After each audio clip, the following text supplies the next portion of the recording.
नमस्कार, जय हिंद प्यारे बच्चों। हम लोग यहाँ पर आज से डिस्कस करने वाले हैं एसएससी के प्रीवियस ईयर में आए हुए क्वेश्चन और शुरुआत करते हैं सीपीओ से। सीपीओ 2019 के क्वेश्चन हम लोग यहाँ पर डिस्कस करेंगे।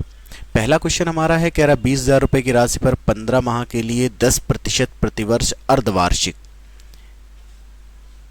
चक्रवृद्धि पर निवेश की जाती है। 15 माह के अंत में 1 स्थान तक लाभ प्रतिशत। सबसे पहले तो आपको ध्यान देना, ये अर्धवार्षिक और 15 माह की अगर हम लोग बात करेंगे तो पहले 6 माह आपको ब्याज देना पड़ेगा, फिर अगले 6 माह का ब्याज निकालना पड़ेगा, 6 12, और अगले 6 माह का नहीं चाहिए हमें ब्याज, कितना चाहिए 6 माह का आधा, क्योंकि ये से बोलते हैं 3 माह, तो ये मेरे पास 15 माह का ब्याज आएगा। अब क्योंकि अर्धवार्षिक है तो रेट ऑफ परसेंट 10 नहीं रहेगा, रेट ऑफ परसेंट आधा हो जाएगा, कितने परसेंट बन जाएगा 5%। तो पहले 6 माह तक तो हमें ब्याज 5% देना पड़ेगा, अगले 6 माह का ये 5% तो देना ही पड़ेगा, इस 5 का 5% और आप जानते हैं 5 का 5% मतलब 5 का 5 से गुणा करो 25 और पीछे से 2 के बाद 0 यानी कि 0.25%। तीसरे वर्ष ये 5.25 ये तो देना ही पड़ेगा, और इसका 5%। अभी हम ध्यान देना, अभी हम 3 माह का नहीं निकाल रहे हैं, अभी हम पूरे 6 माह का निकाल रहे हैं। और इसका अगर हम लोग बात करें, क्योंकि दशमलव के किस स्थान तक आ गया, तो आप 5.2 ले लो। 5.2 का अगर हम लोग 5%, तो पहले अगर हम लोग इसका 10% निकालेंगे, 10% कितना हो जाएगा बच्चे 0.52 है ना, 1 पॉइंट और आगे, और इसका आधा कर देंगे तो ये कितना आ जाएगा 0.26। तो ये मेरे पास निकल करके आया 0.26। अब आपको ध्यान ये देना है कि ये जो ब्याज आया है वो पूरे 6 माह का, और हमें चाहिए 3 माह का, तो आधा कर दो।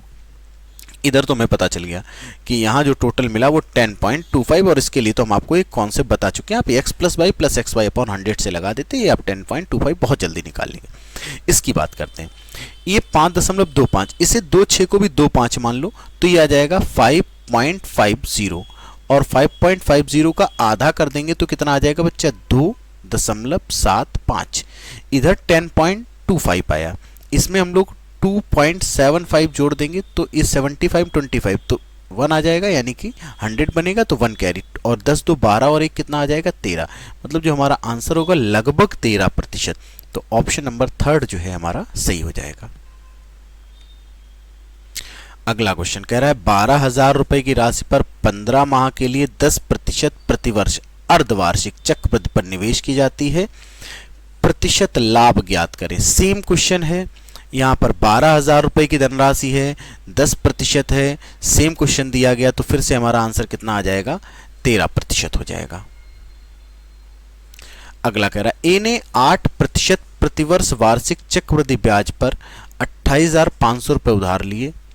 यदि पहले वर्ष के अंत में 5780 रुपये का भुगतान किया और दूसरे वर्ष के अंत में बकाया राशि, तो दूसरे वर्ष के अंत में बकाया राशि क्या थी, तो बच्चा 28,500 रुपये, 28,500 रुपये उसने उधार लिया है, तो एक वर्ष के अंत में उसने 8% ब्याज दिया होगा।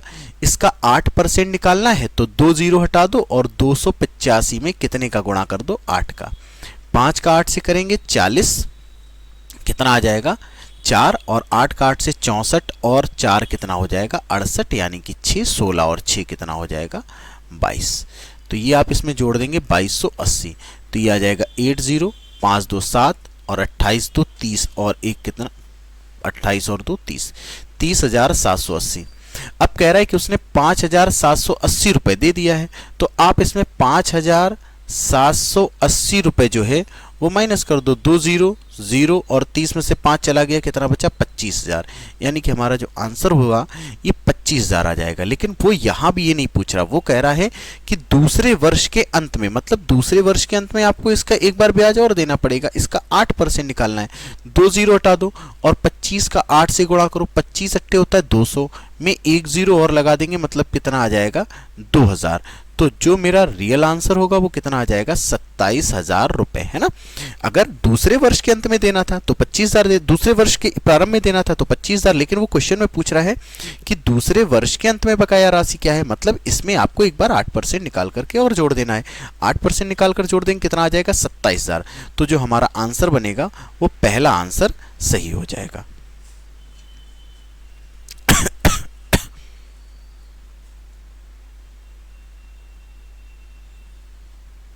अगला क्वेश्चन कह रहा है यदि कोई राशि चक्रवृद्धि ब्याज की वजह से 2 वर्षों में 1460 तथा 3 वर्षों में 1606 बन जाए तो ब्याज की वार्षिक। बड़ा आसान क्वेश्चन है।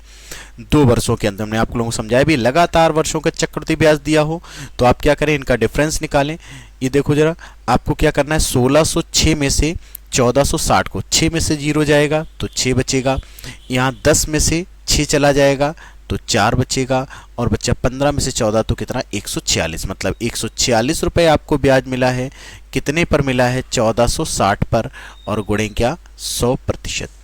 एक जीरो से जीरो कैंसिल, 146 से 146 मतलब रेट ऑफ परसेंट कितना आ गया, 10%। हमने आप लोगों को तरीका समझाया कैसे निकालते हैं, फिर से एक बार समझ लो आप लोग कि अगर लगातार वर्षों के कंपाउंड इंटरेस्ट दिए गए हों या लगातार वर्षों के मिश्र धन दिए गए हों तो आपको कंपाउंड रेट ऑफ परसेंट पता करना है। तो रेट ऑफ परसेंट पता करने का तरीका ये है कि आप इनका डिफरेंस यानी कि अंतर ऊपर लिखें और पूर्व वर्ष का CI या अमाउंट जो भी दिया गया लिखें और गुणे क्या करें, 100। तो इनका अंतर निकाला, 146 आया। पूर्व वर्ष मतलब ये वाला 1460 को नीचे लिखेंगे और गुणे क्या कर देंगे हम लोग, 100 कर देंगे। क्वेश्चन कह रहा है 2,40,000 रुपए की राशि 3 वर्षों के लिए 12.5% प्रतिवर्ष वार्षिक चक्रवृद्धि पर उधार दी जाती है। पहले वर्ष के अंत में ब्याज में संशोधन करके 12% कर दिया जाता है। 3 वर्षों के अंत में कुल राशि का भुगतान करना होगा। टोटल धनराशि पूछ रहा है कितनी है। तो बच्चा पहले वर्ष तो 12.5% रही, हम लोग क्या करेंगे, 2,40,000 रुपए का 12.5% मतलब इसका फ्रैक्शन वैल्यू होता है 1/8। 8 से भाग कर देंगे 3 बार और 4 जीरो ये बने रहेंगे, 1 2 3 4। इसे हम लोग जोड़ेंगे 24 और 3 27,000, 2,70,000। मतलब अगर एक वर्ष बाद आपको पेड करनी होती तो 2,70,000 रुपए देते, लेकिन अगर आपको एक वर्ष बाद मतलब दूसरे वर्ष के अंत में पेड करना है तो 12% ब्याज दो, और 12% ब्याज का मतलब ये 2 जीरो कैंसिल हो जाएंगे। 2,70,000 का 12% और प्रतिशत मतलब बटे 100, 0 0 2 जीरो कैंसिल, 2 जीरो आ गए, 12 का 7 से 84, 8 बचेगा, 24 और 8 कितना हो जाएगा, 32। मतलब ये आ जाएगा 32,400। तो हम लोगों को यहाँ पर जोड़ना पड़ेगा 32,400 रुपए। तो ये जोड़ दिया, 2 जीरो 4 2 27 और 3 कितना हो जाएगा, 30। अब लेकिन वो तीसरे वर्ष के अंदर पूछ रहा है, मतलब इसका एक बार 12% और निकालना पड़ेगा। तो एक बार 12% निकाल, 2 जीरो तो कैंसिल हो जाएंगे, 12% मतलब 2 जीरो नीचे आते हैं, 2 जीरो कैंसिल हो जाएंगे। बस आपको इसमें 12 का गुणा करना, 12 का 4 से करेंगे 48, 4 बचेगा, 12 का 2 से करेंगे 24 और 4 28, 28 का 28 लिख देंगे, और 12 का 3 से कितना, 36, मतलब 36,288। बस आप इसे ऐड कर देंगे, कितना आ जाएगा, 8 8, 4 और 2 6 बन जाएगा, 6 और 2 8 बन जाएगा, 30 और 3 33, 33 86 88, 33 86 88, यानी ऑप्शन नंबर 3 हमारा जो होगा वो सही हो जाएगा। कह रहा किस राशि पर एक वर्ष के लिए 12% प्रतिवर्ष की दर से अर्धवार्षिक चक्रवृद्धि ब्याज 1545। एक वर्ष के लिए 12% से अर्धवार्षिक ब्याज मतलब ये हो गया। कह रहा वो धनराशि कौन सी है जिस पर हमें 12% प्रतिवर्ष की दर से अर्धवार्षिक चक्रवृद्धि ब्याज जो है हमारा 1545 रुपए हो, और हमें समय एक वर्ष दे रखा है। तो हम लोग टोटल इंटरेस्ट की भी बात कर सकते हैं, फ्रैक्शन वैल्यू भी लगा सकते हैं, है ना। तो इन सारी चीज़ों को कर सकते हैं। हम लोग चाहें तो ऐसे लिख सकते थे कि भाई 12% जो है वो ईयरली है, तो हाफ ईयरली तो वो 6% हो जाएगा, और 6% का फ्रैक्शन वैल्यू जो होता है वो 3 बटे कितना होता है बच्चा, 50, 6 बटे 100 3 बार और 50 बार, मतलब 50 रुपए जो हैं हमारे वो कितने हो जाएंगे, 53। और क्योंकि एक वर्ष की बात कर रहा है यानी कि हमें 2 हाफ ईयरली तक यही ब्याज देना पड़ेगा। 50 का स्क्वायर 50 गुणे 50 कितना होता है, 2500।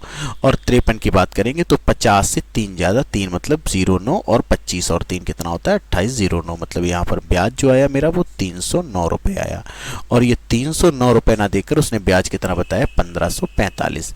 अब आप जानते हैं 9 से 5 बार यानी कि पूरा पूरा कितनी बार भाग जा रहा है, 5 बार, और हमसे फिर लोगों से 2500 का मान पूछा गया है।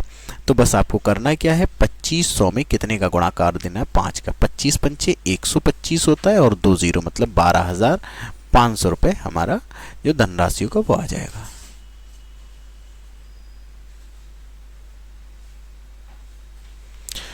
कह रहे यदि किसी राशि पर 7% वार्षिक दर से 3 वर्ष के लिए साधारण ब्याज ये है और 7% वार्षिक दर से 2 वर्षों के लिए उस राशि का वार्षिक संयोजित चक्रवृद्धि ब्याज कितना होगा। यार ये साधारण ब्याज दिया है और उसने हमसे चक्रवृद्धि ब्याज पूछा है। आप बताओ, ये 3 वर्ष का है तो अगर इसे 3 से भाग कर देंगे, 1 वर्ष का मिल जाएगा 3 से 3 बार, 1 बार, 5 बार और 0, मतलब ये पहले वर्ष आपको 3150 मिलेगा, दूसरे वर्ष भी 3150 मिलेगा और इस 3150 का 7% और। तो करना कुछ नहीं है, आपको 3150 का 7% अलग से निकाल लेना है। 0 15 सत्ते होता है 105, 1 और 7 का 3 से 21 और 1 22, 1 0 बचा था, मतलब 220.50। इसमें आप 220.50 और जोड़ देंगे तो 0.50 यहाँ से 0, 5 5 10 2 12, 1 4 और 1 5 और 3 और 3 6, 6520.50, यानी कि ऑप्शन नंबर सेकेंड जो होगा हमारा वो सही हो जाएगा। अगला क्वेश्चन करें 10% प्रति वर्ष चक्रवृद्धि ब्याज अर्धवार्षिक रूप से 1.5 वर्षों के लिए 2225 रुपए है। अच्छा, जो कंपाउंड इंटरेस्ट है वो आपको 2522 रुपए दिया गया 1.5 वर्षों के लिए, तो मूलधन क्या होगा।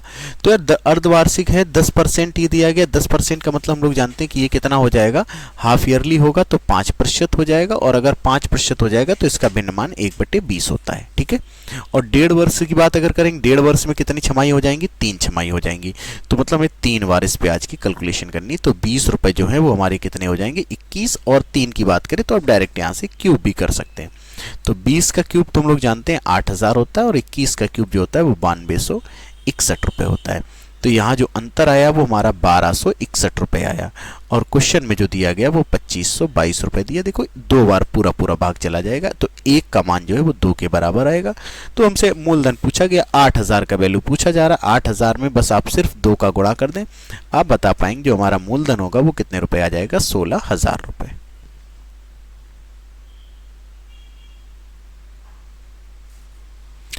अगला बच्चों हमारा क्वेश्चन है, कह रहा है 10,000 रुपए की धनराशि पर 17 माह के लिए 8% प्रतिवर्ष अर्धवार्षिक चक्रवृद्धि पर निवेश किया जाता है। 17 माह के अंत में लाभ 17 माह के अंत में हमसे लाभ पूछा जा रहा है, क्या होगा। तो हम लोग ये कह पाएंगे कि यार 17 माह है, अर्धवार्षिक संयोजन है। अर्धवार्षिक का मतलब हो गया पहले 6 माह, फिर अगले 6 माह, 6 और 6 12। अब अगले 6 माह का निकालना था, 6 का अगर निकालेंगे तो कितने माह आ जाएगा, 18 माह का आ जाएगा। और हमसे पूछा गया 17 माह का, तो 17 माह का यहां से हमें ब्याज निकालना। तो पहले तो हम लोग इसकी बात कर लेते कि यार ये 1 वर्ष में कितना होगा, 8% प्रतिवर्ष है, तो 4% हाफ ईयरली होगा। तो इसके लिए तो हमने आपको बता रखा है कि आप ऐसे निकाल लें कि हमें 4 मिलेगा, अगली बार 4 मिलेगा, 4 का 4% यानी 0.16 और मिलेगा। इधर देखते हैं, अब हम पहले पूरे 6 माह का निकालते हैं, यानी कि ये 4.16 जो मिल रहा है मिलेगा, और इसका 4% और। तो अगर हम लोग बात करें कि यार 4.16 का 4% कितना होगा, तो बटे 100, 16 का 4 से 64, 4 का 4 से 16, और 2 के बाद पॉइंट ये 2 2 4 के बाद, यानी कि 0.16 लगभग आपको और मिलेगा, 0.16। तो ये पूरे 6 माह का जो ब्याज निकल के आया वो 4.32, लेकिन ये 6 माह का है। और आप देखें तो 12 माह ये होकर हमें यहाँ 5 माह का ब्याज चाहिए, तो यार इसे 6 से भाग कर दो और 5 से गुणा कर दो। 6 माह का ब्याज ये दिया गया और 5 माह का ऐसे निकाल लेंगे, है ना। तो अगर हम लोग इसे करेंगे 6 से डिवाइड करेंगे तो पॉइंट आ जाएगा, 6 से 7 बार 42 और 1 6 से 2 बार। 5 का गुणा कर देंगे, ये 5 का डबल 10, 1 और 35 और 1 36, यानी कि 3.6 रुपए यहाँ से इंटरेस्ट मिलेगा। ये हम लोगों को पता चल गया, ये 8.16 है और ये 3.60 है। तो इसे अगर जोड़ देंगे कितना आ जाएगा, 6 7 8 और 3 11.76%, लगभग 11.8% हमारा आंसर बन जाएगा। तो शायद आप लोगों को ये वीडियो पसंद आया होगा। अगर वीडियो पसंद आया है तो प्लीज़ वीडियो को लाइक करें, चैनल को सब्सक्राइब करें, वीडियो को ज़्यादा से ज़्यादा शेयर करें। धन्यवाद।